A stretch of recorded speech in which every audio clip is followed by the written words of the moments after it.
বিরিয়ানির গন্ধ নাকে এলে কে ঠিক থাকতে পারে বলো তো? এরকমই ঘটনা ঘটেছিল আমার সঙ্গে।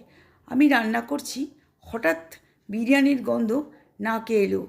আমি তো ডাল ভাত রান্না করছি, হঠাৎ দেখছি মোমো করছে, বিরিয়ানির গন্ধ। আমার প্রচণ্ড খেতে ইচ্ছা করলো। আমি রান্নাবান্না সেরে কাউকে কিছু না বলে বিরিয়ানি আনতে চলে গেলাম।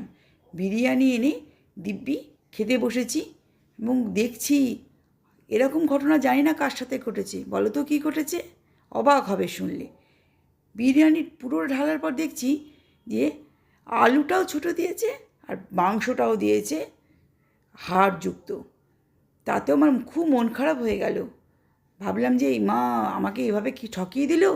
যাক, এরকম ঠকানো যেন তোমাদের সাথে না হয়, এই জন্য তোমাদের সাথে শেয়ার করলাম।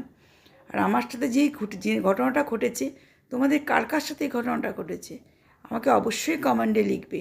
আর বিরিয়ানি যখন নেবে একদম এক চোখ হয়ে মাংসটা আর আলুর দিকে তাকিয়ে থাকবে, যেন সঠিক মাপের দেয়।